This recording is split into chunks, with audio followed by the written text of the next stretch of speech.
All right, let's go ahead and get started. Can everyone hear me okay? Let me know in the comments if you can hear me. Thumbs up, anything?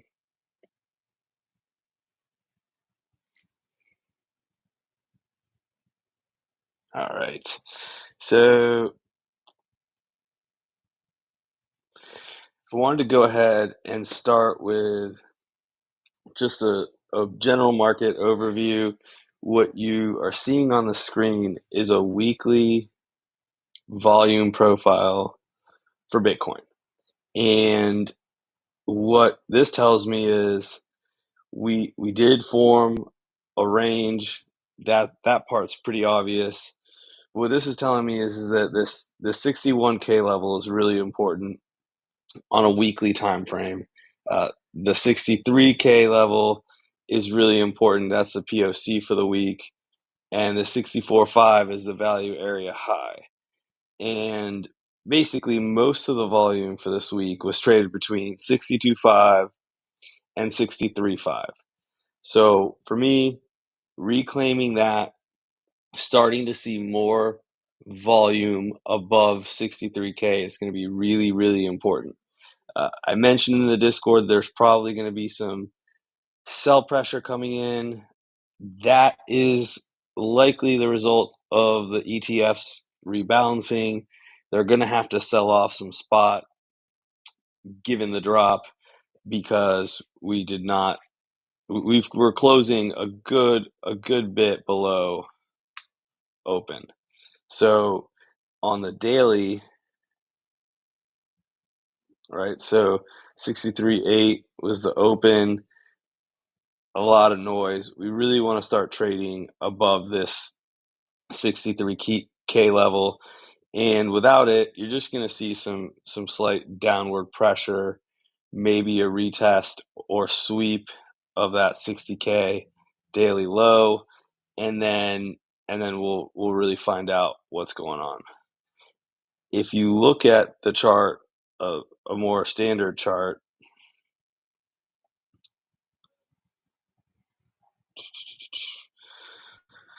so this is on Bitcoin.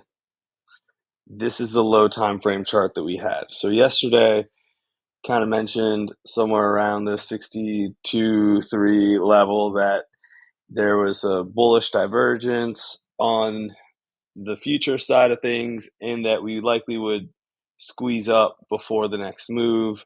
Reclaim of 64 was really the key to really get in longs. We got the squeeze, we rejected 64K, and then we headed right back down to the next level. Now, both of these lines were on the chart well before yesterday, on the low time frame chart. On the high time frame chart that we discussed on stream 2 weeks ago, this was the area that I circled. I said we either come down, sweep 60K to 59K. Under 59K, I said was a big buy. And right now, as someone that's holding longs on the bull side, really want 61K to hold. Really want 61K to hold. If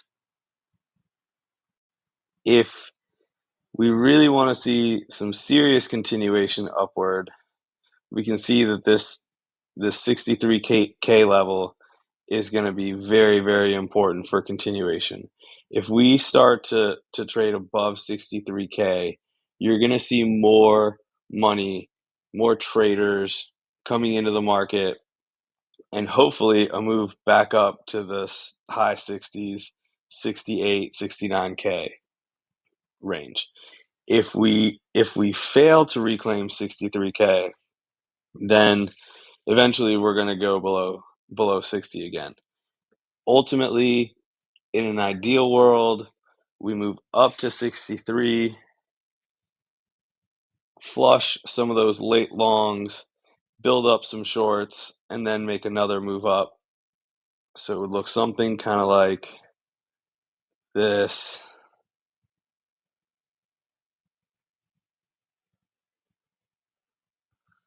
Right?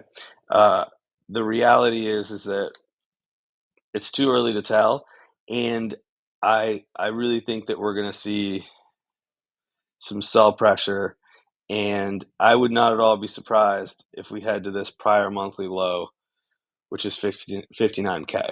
Now, I'm long. I mentioned it in the Discord. If you've been waiting for an opportunity to buy and you don't buy 60K, then I don't know. I mean, it's hard to you're not going to get a perfect entry ever from here. I mentioned we trim on that VWAP test. I closed half of my longs on that VWAP test. If I get stopped out, I'll either wait for lower or I'll long that reclaim of 60K. So really, really simple plan in terms of Bitcoin.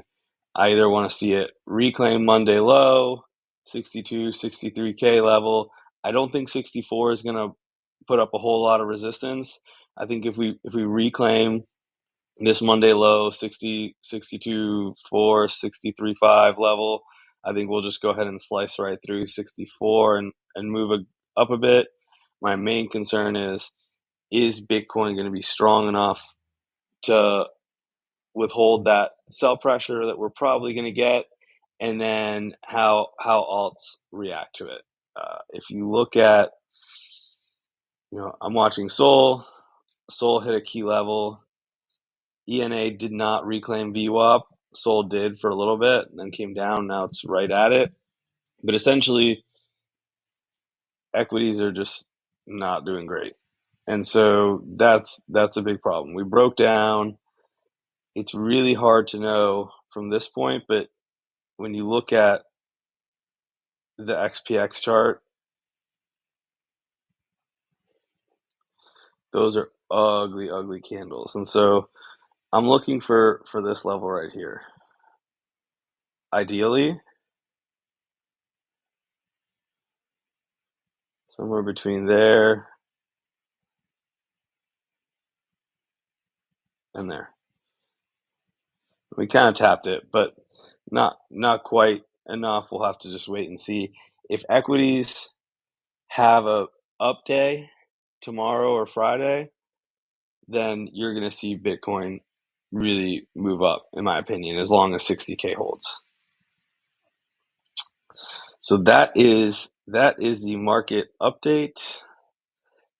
My partner in crime is probably not going to make it, so I'm running a little bit behind. I want to go over this latest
he can give his own little update. All right, so ENA, I do like ENA. So obviously this upward move failed, and so now we're kind of stuck in this downward cycle here, right? I really want a reclaim of this purple level. If we can get above that 1.1, I think we're going to see a pretty quick move back up to the 1.4, 1.5. I like that this is holding this bottom. If you compare it to Bitcoin, for example, it's lower, right? It didn't hold this move.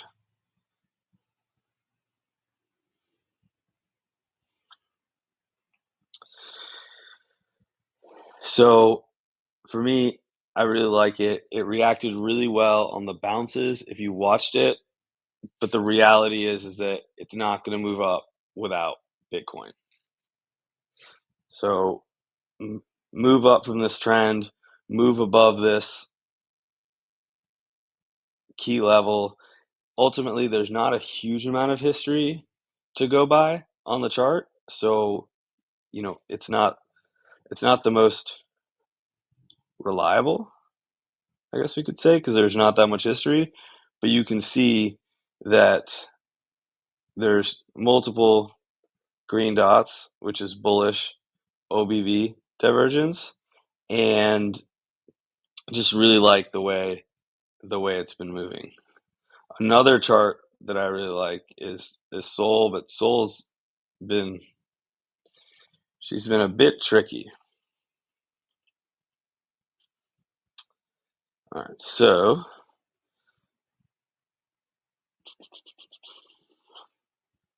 CHC.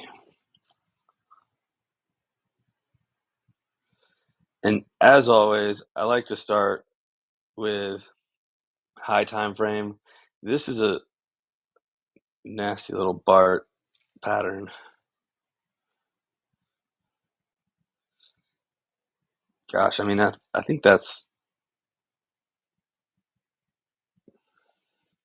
kind of clear as day there.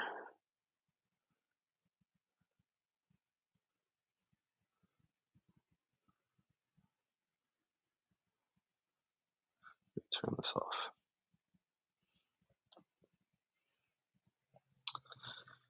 Right, so as long as it keeps this kind of structure and breaks up, I like it. I think it's obviously showing some relative strength. I mean, when you compare it to something like this, and if we look at,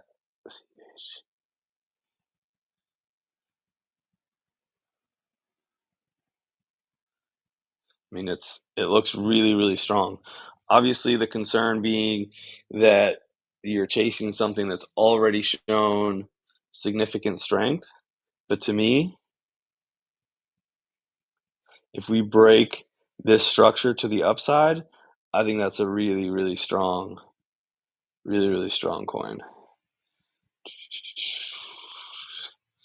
Let's see, Avo.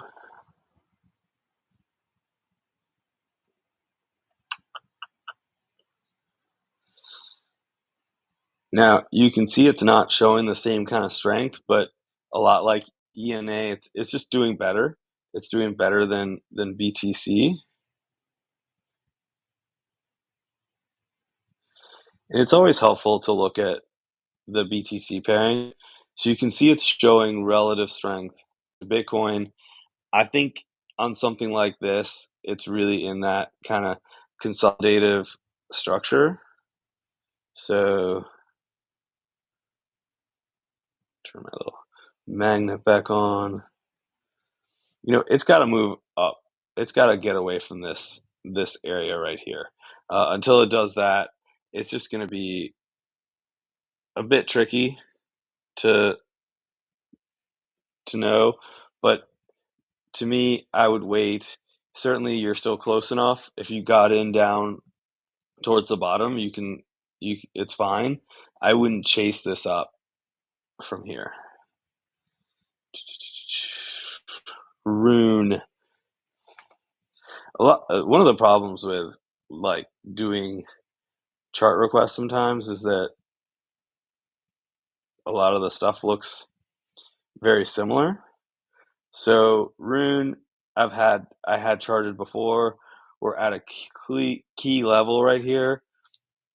This is the kind of chart that's riskier to get in, but it's going to have the R&R is a lot better because at the end of the day, uh, first of all, make sure that you understand that all these lines are from this move up. So none of these lines are from before or from after March 13th. Most of this purple box is from last fall, from November 2023. And you can see that it's still being respected. So on something like this, somebody big is defending this area, and I would have no problems. This is such an easy invalidation that you do run the risk that we do something like this, just because there's going to be anybody that's longing this is setting their stop loss below this wick, these two wicks, right? So you've got two daily wicks right at 4.3, and it's crypto, so you got a bunch of people waiting for 4.3. You got a bunch of people waiting for a sweep of 4.3. So it might get front run, but the reality is that there's a substantial risk if Bitcoin does not hold nicely. You're very likely to see a sweep of this level and then launch. But to me, it's at a hugely key level, and it would certainly I would rather long this than some of the other coins that are already showing a lot of strength, as long as Bitcoin holds and goes up. Let's see, Jasmy. Somebody was asking about Jasmy in the Discord, and I meant to look at it because I always like that chart, but I just didn't quite get around to it. See, they made it sound like it was dying, but it's just not dying. I mean, looks pretty good to me, except for the fact that obviously, you've this this is always concerning when you have declining volume like that. But the reality is that once this bounces, it'll pick up, and there's just not a whole lot happening here. So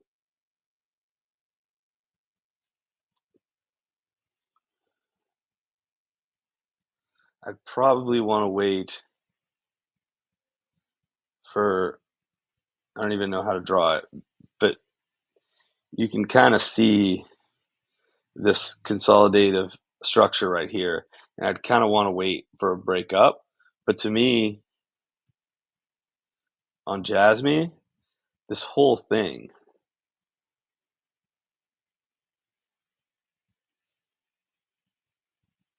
is consolidating, right? So what you want to do is you want to look for that reclaim of that 0.0185 level. And if that holds, it should come up to 0.02 and then 0.022. But right now, it's at the bottom of its range. So to me, it's a long. Everything's a long. And that's the thing. Everything's going to be a long. But just like Bitcoin below 60K, this is something that if it starts to go down, it's gonna drop. This is something that I would probably consider shorting if it loses this level, and because it's been in this range for so long, right? When you look at for example, something like Rune that's just been in a down cycle. Oh, now it's gonna give me a hard time here. This has been in a long consolidation. This has been since February. It's basically been going sideways. And so if it starts trading below this line and 60K and Bitcoin loses 60K, this is the kind of structure that I want to short if I was going to short. And Uni.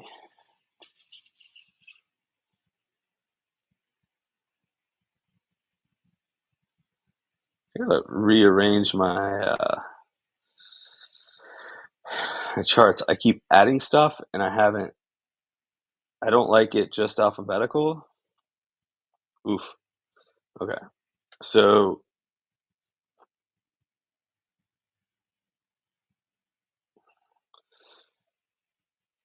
this is pretty ugly. And I suspect this is going to be very similar to Rune, right? So you can see that we got that big move up, back down, at a key level. The only difference here is that we lost. Instead of a horizontal level, we kind of wicked down. And even here, we're up. So not quite as strong. I don't think it's going to get as nice of a reaction as Rune. Uh, I think that I think that it's at a key level. It certainly could bounce. It could absolutely moon. But remember, this section of this drop right here,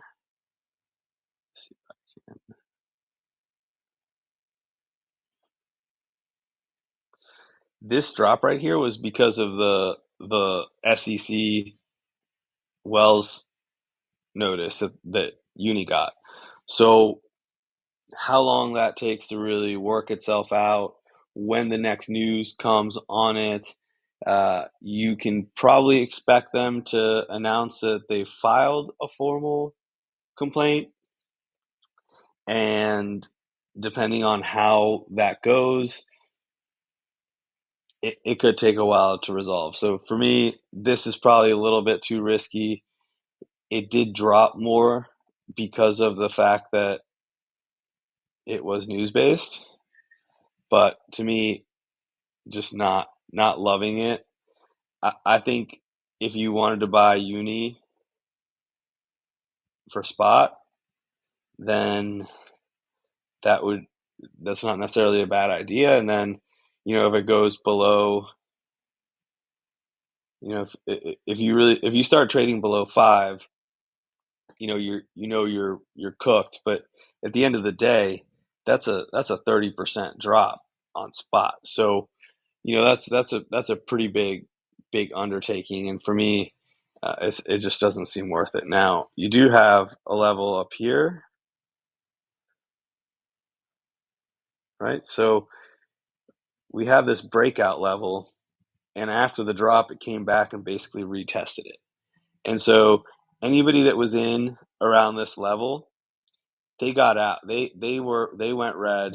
It bounced up. They got out, basically break even. And so until we kind of reclaim that 8 level, it's a little too risky for me.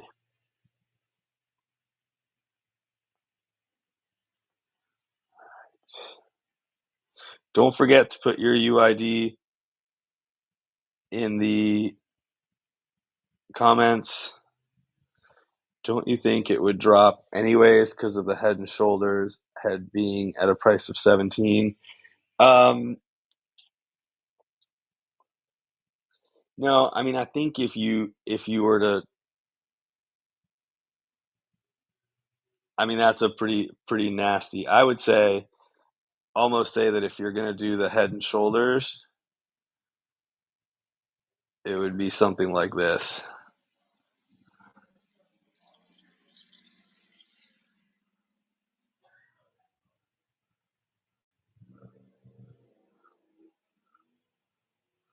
Ah, why are you?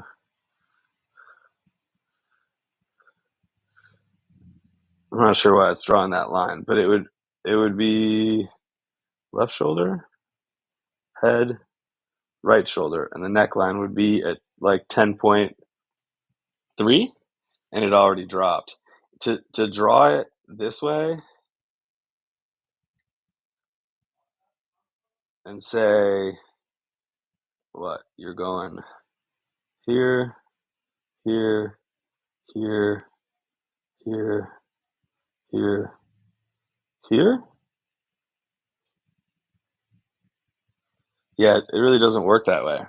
Um, this is just not what I would, if you were going to do the head and shoulders, it would be up here in this general area. So it's already played out.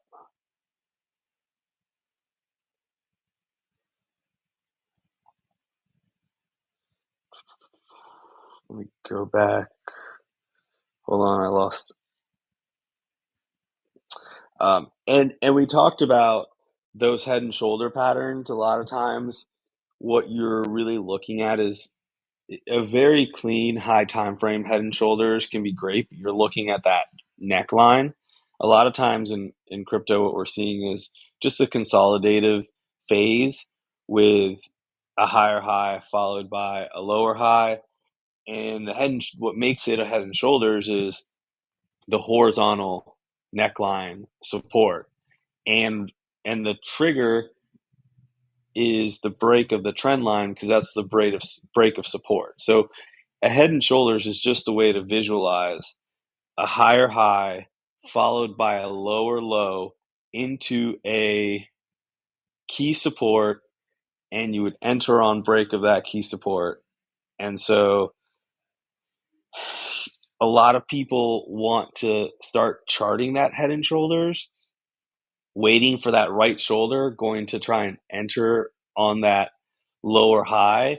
It's just a huge, huge guess. Until that neckline breaks, you really don't have it.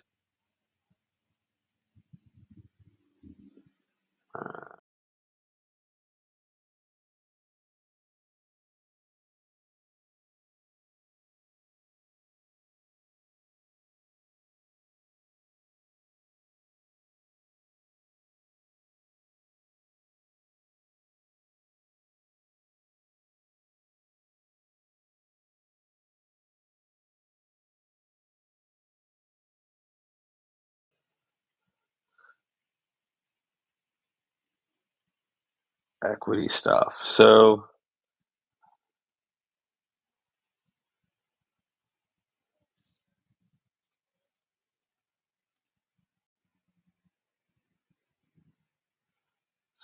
hold on.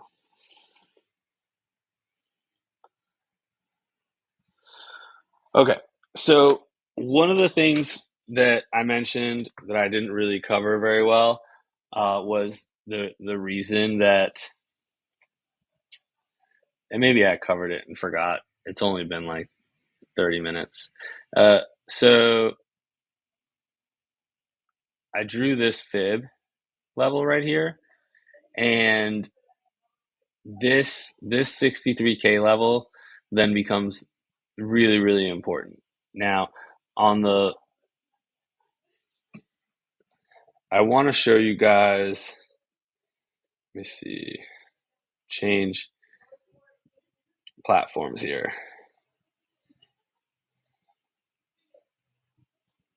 Did that work? Yeah, okay. So this is ExoCharts. I've kind of showed this before. And one of the things that this does is give me tick-based charts, and tick-based charts versus just your standard trading view charts just uh, show data in a different way, but also can be a lot more specific. So this is a Bitcoin chart from Bybit, and this is this is the CVD delta bars line.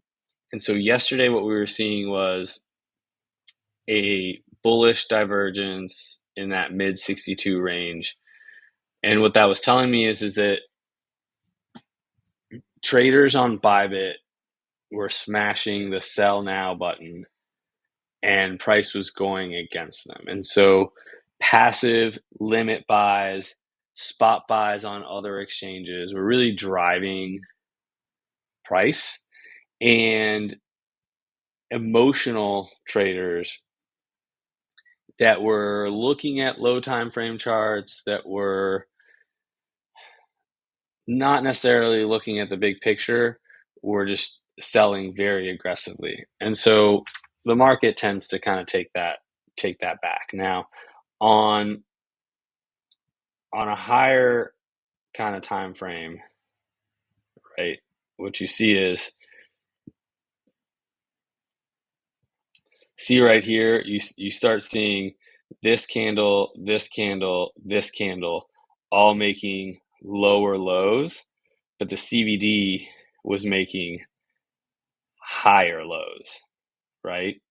So that was the divergence that I was talking about yesterday. That's the type of divergence that I was talking about yesterday, right? So when you see something like this and you see price making lower and lower levels, but CVD is going higher and higher, what that's telling you is that market orders are not going with price. Now, when you end up with a situation like this, it's a little bit harder, right? And we can see it probably easier on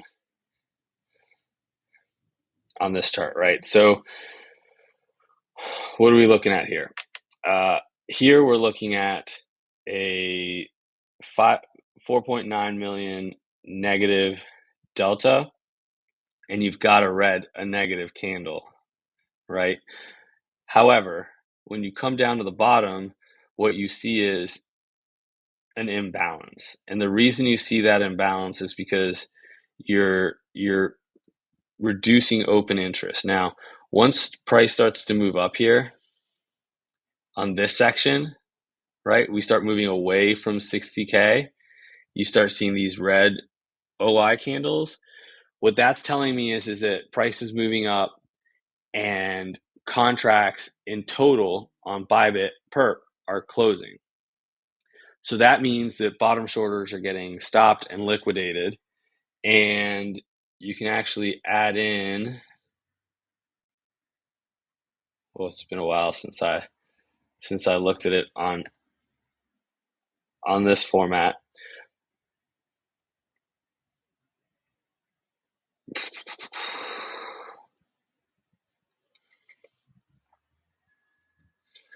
But what you see here is longs getting liquidated all the way down, and the bigger the dot, the bigger the liquidation volume. So it makes sense that towards the bottom of this move down, when we got below 60K, you saw the largest volume of liquidations, right? But as we start moving up, you start to see shorts getting liquidated. Now you see longs getting liquidated, and it kind of goes back and forth, right? But the bottom line is that we need to see more liquidations on the short side.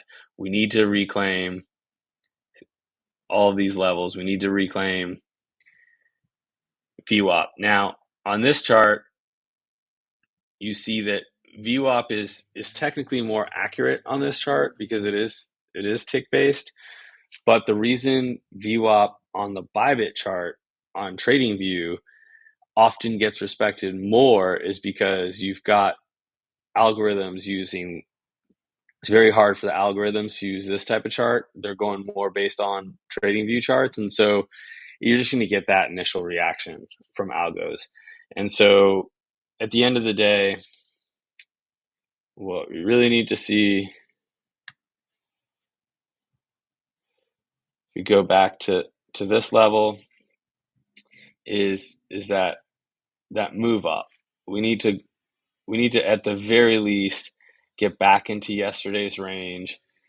That's that mid 62s. We need to start seeing more and more trading above 63K, and then we'll start to see a move up.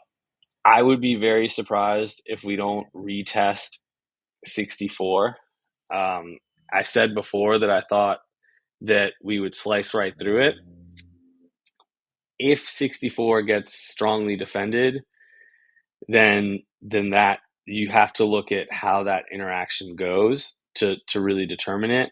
I don't think that it's going to hold up, but if it does, that would certainly mean that I'm wrong and might lead to rethinking things and just sizing down a bit and waiting.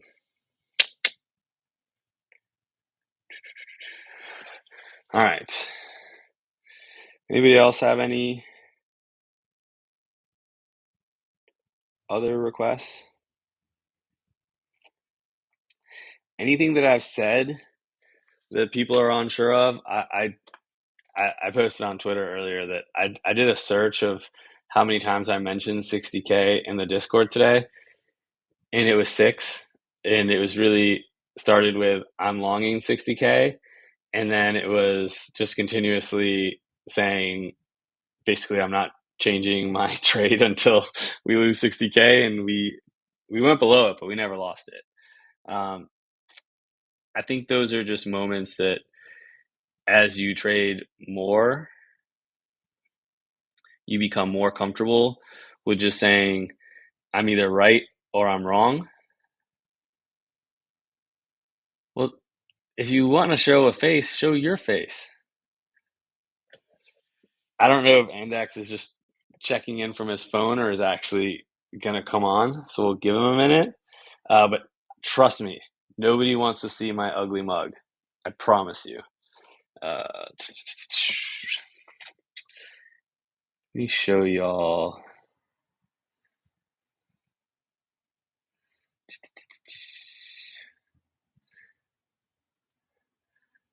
This. They've seen yours. Right. That's what we always said. I'm the talent, you're the looks. You got to do your part and show up. Just because you didn't show up doesn't mean I have to show my face. I'll show you guys some pictures, but it's not going to be my face. Oh, gosh. So the market closed, and God, ES is at 50.61. Not a pretty look. What I'm expecting is for the ETFs to sell off some of their spot Bitcoin. And how that plays out exactly, I'm not 100% sure. I venture to guess that somebody like BlackRock is sending out or has already sent out to various exchanges what they need to sell off to rebalance. And so I'm expecting there to be some sell pressure going into daily close. And then we will see if Asia is going to move us up or move us down. I personally would be very surprised to to have Bitcoin just chop between 60 and 61. I think we're going to move up, but time will tell. I don't think it's a situation where you're going to have market close and Bitcoin's just going to move up consistently. And then the interesting thing is if the ETFs sell their spot holdings to rebalance, and then Bitcoin moves up overnight, and then they're forced to, and then all these users buy the ETF, and then the ETFs are forced to buy back spot to rebalance. It's just going to keep making the price of Bitcoin go up. But in order for that like domino effect to really start happening and Bitcoin to squeeze back up to 68, 69K, we need to see, I believe we need to see some kind of bounce on the equity side. Otherwise, there's just too much hesitation. Basically, what we thanks, Marty. What we're seeing from the equity market is a reaction. So, as I understand it, there's a bond auction that caused that move up early afternoon, and then it sold off. Powell has basically said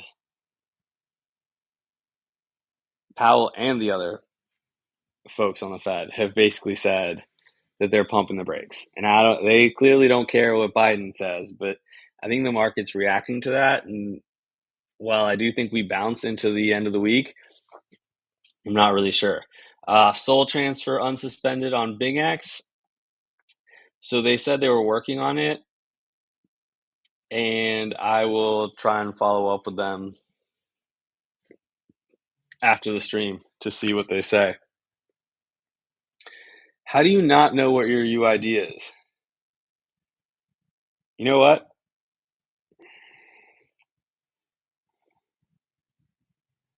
Let me see.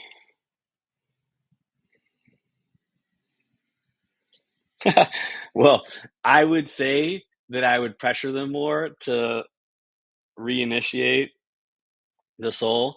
What you can do is swap to AVAX, go to Coinbase, and then swap to Sol, and then go back. That's kind of a hassle. Driving, that's why.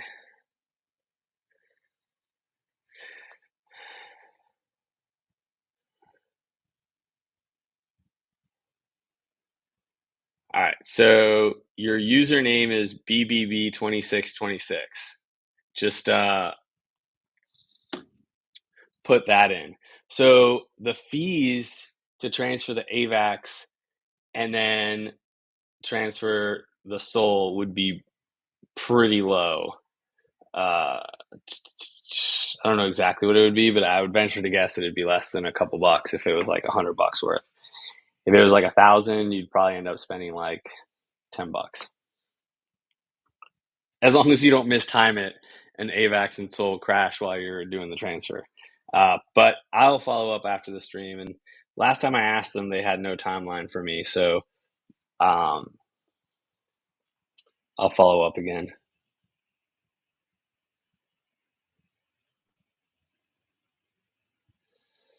So reclaim a VWAP, low time frame, would make it very likely that we retest 64.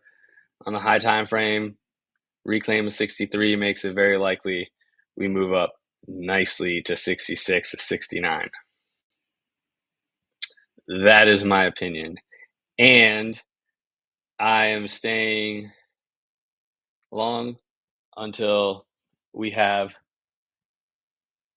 acceptance under 60K. As I mentioned, my longs are Sol and ENA. I really wish I had gotten some BTC. I just wasn't at the desk when it happened, and I just kind of long the stuff that I had up. But I think if we move up to 69K, BTC will perform pretty well. So that is that.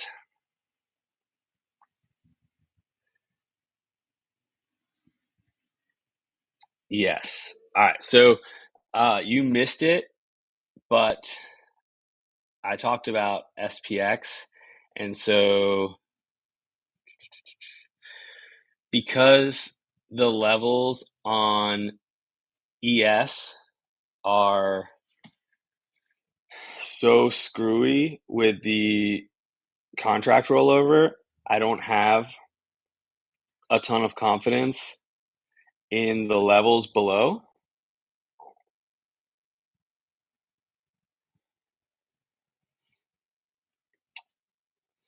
And so what I did was, when that happens, is I charted SPX. I think that this like 49.90 to 5,000 level, there's a gap there, and if not, it's another 50-point drop. But to me, let's see,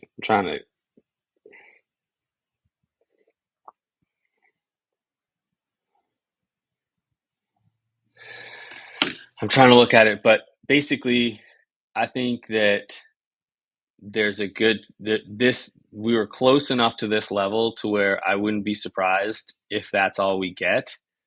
But to me, if we don't bounce very soon, we're going to have an issue. And ultimately, if you look at this from this perspective, and it really just depends on how far you zoom out, right? Because you could do it like this or like this, but ultimately I think this makes the most sense. And so what I'm looking at is either to bounce here or slightly below. And what that tells me is that we haven't pivoted. Once we start trading and holding below that 49.90 to 5,000 SPX level, to me that's a confirmed pivot point, and the likelihood that we head down to sub 4,800 or sub 4,700 on SPX is much higher. And so I really would like 5,000 level on SPX to hold. We've now created a lot of bearish sentiment, and the market can just go rip into elections. It doesn't long term. It doesn't necessarily matter to me what Powell says and does. Certainly, I think that the Fed can control the money supply and limit the move up, but I don't see Biden and I don't see them really allowing this market to do a 50% cut of this move,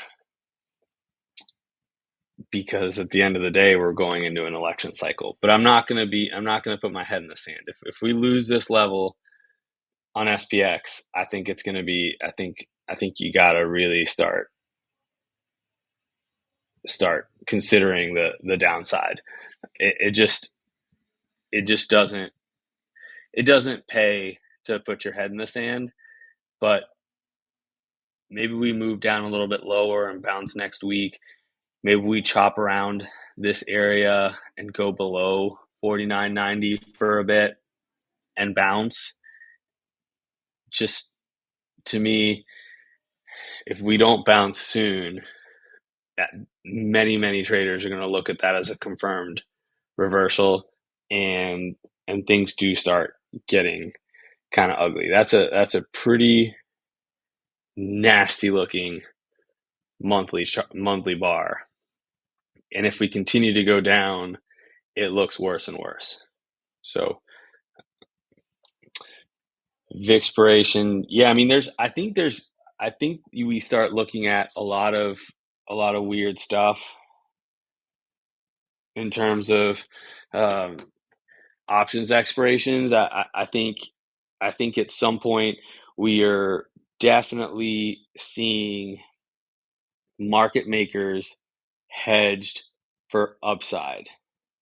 I don't think we've seen this type of setup in a while in terms of how they're positioning their entries. And to me, I don't think we've seen dealers really start to get to sell. I don't think market makers are really panicked here. I don't think that we've really seen panic selling. I think we've just seen the market selling off and kind of responding to how the environment is. And I can totally see this monthly candle turning around and being back at 5,200 by the end of the month. However, if it doesn't, it doesn't. I think we've definitely seen a lack of intent by buyers, and so we have to wait and see what they do. But to me, this seems like a very logical turnaround point. I'm not really getting bearish, but I'm certainly very close. And if we start seeing SPY holding consistently under 500, you're going to have to start considering the possibility that we move lower into May and then bounce in the summer. But that's I mean, that's a pretty, I don't know. That's not my forte. I'm much better at looking at what's happening on the day and going from there. Rate cuts in June. I still think we're going to see 2 to 3 rate cuts this year. I just, I, regardless of what Powell has said, I think that he's under a tremendous amount of pressure to cut. I don't think he should cut. If it was me, I wouldn't cut at all. But he's going to cut. And so, barring some significant data that shows that inflation is getting out of control, he's going to cut. And we'll just have to deal with the consequences of that later.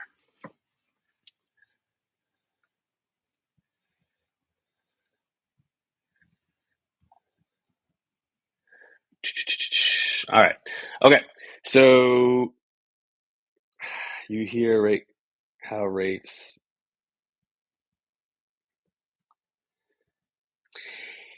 Yeah, I mean, it's funny because I think that there's there's a lot of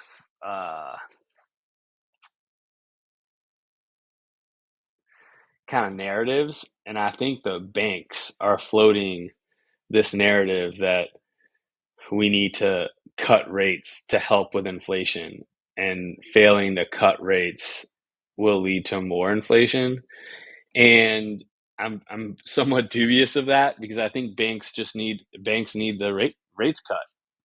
They've put on these positions assuming that rates are going to be cut, and if they don't cut, they're gonna be in some issues. So uh, I don't know that it really matters a whole lot. You know, when we were at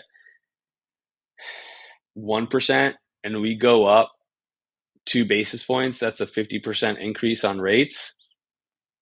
If we drop 1 basis point, we drop 20, like 0.25, it's not a huge cut. I don't think that makes a massive difference. I think if the Fed has enough leeway, as long as they don't start making massive cuts and really printing money, you know, inflation's not gonna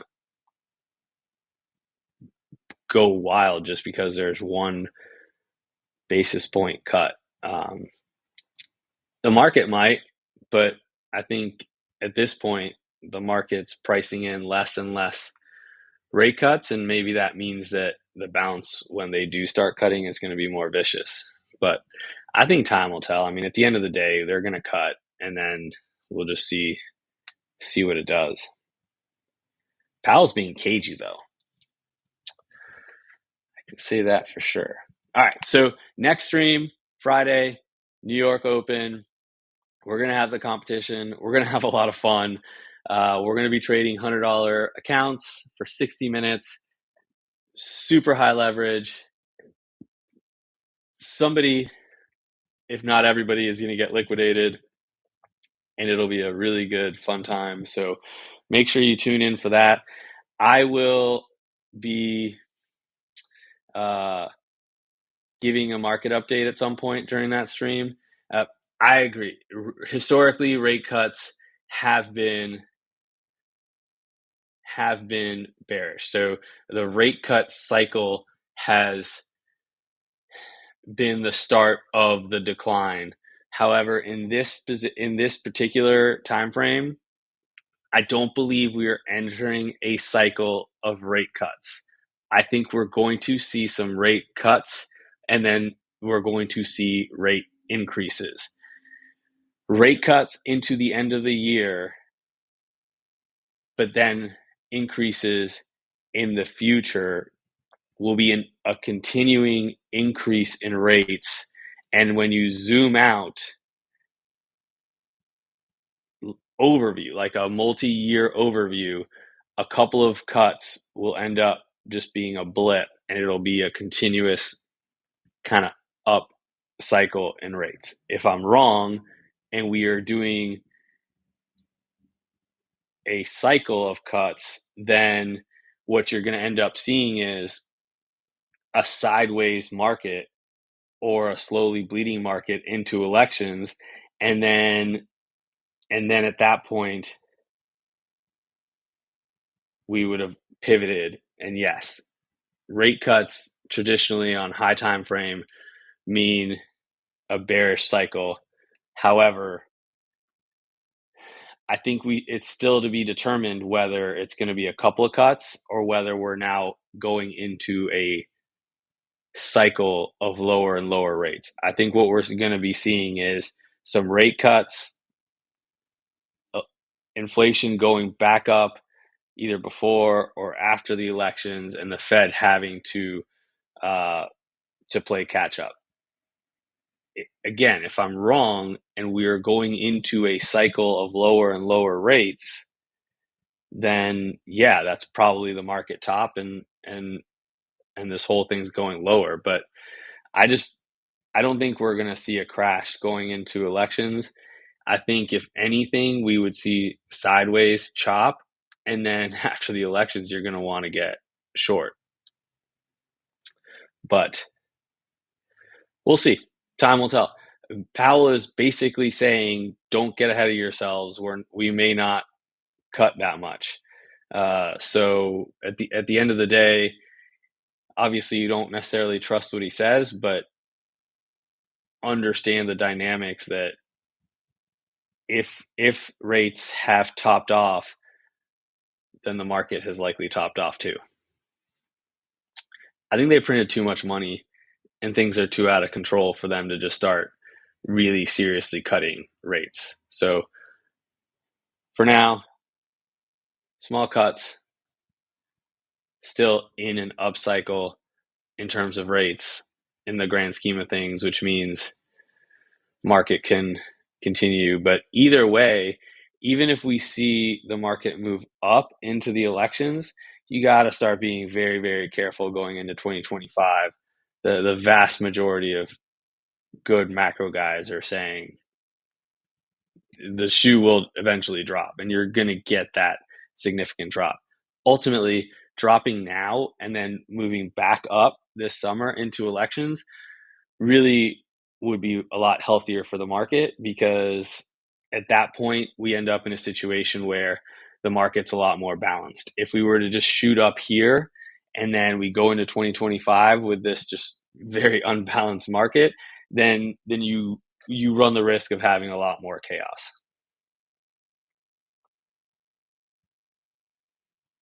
So, ultimately it's fun to hypothesize, but the reality is I mentioned on Twitter, I'm an amateur macro analyst at best, and I do best just trading the charts and not letting that stuff get too far in the way, because at the end of the day, it's too complex, and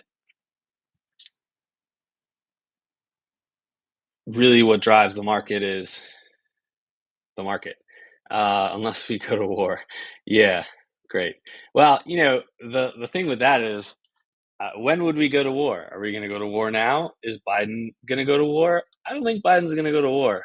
I don't have a whole lot of faith in that guy. If Trump was in office, we'd probably already be in war, possibly two wars. But at the end of the day, for now, yeah, war would throw a monkey wrench into all of that. It would throw a monkey wrench into the way the money supply goes in, the rates, the economy, the world economy. It really just throws everything out the window, and you have to just start over. At the end of the day, you just got to kind of stay on your feet. I think that one thing that we have seen is a sharper response to data, similar to that kind of post-COVID move up where the market was just like really craving data. And I mentioned this a few months ago. We were having FOMC meetings, we were having CPI prints and PCE prints that really didn't have significant impact on the market. And I think you're going to start seeing those data prints have more of an impact. Those FOMC meetings are going to have more of an impact on the market, and the market is craving data. And so as it gets data, it's going to move more than we have seen in the last, 6 to 8 months. All right. Biden is going to cross the Atlantic and invade Mexico. I think Biden loves Mexico. I mean, I know he said he wanted to build a war and all that stuff, but dude, Biden loves the Mexicans. I think it's all a show. Biden won't go to war, nor should he. He needs to get Pepe to chill, though. I think I really don't. I think Biden's basically saying he's not going to go to war. I think if you read between the lines, and honestly, whether he goes to war or not, or should go to war or not, maybe isn't as relevant as the threat of war. At the end of the day, the thing that keeps countries in line generally is not war, it's the threat of war. So it probably would be better if he was more aggressive in the threat of war, in terms of avoiding a serious conflict in the future. Because at the end of the day, if that serious conflict happens, we may have no choice but to get involved. But, you know, yeah, Trump would be Trump would have them hesitating at the very least.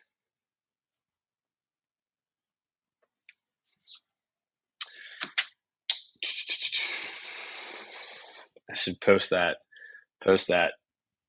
fuck around and find out meme. That is so funny. All right. So thanks everybody for joining. Tune in on Friday. If you have any questions in the meantime, hit me up on Twitter or go into the Discord. It's free. We post all the promo links, so you make sure you get as many of the bonuses and airdrops as possible. Jackie, can we add BBB to the airdrop since he doesn't know his UID and I don't want him crashing trying to get it? BBB 2626 is his username. And yeah, I'll see you guys all on Friday. Have a good one.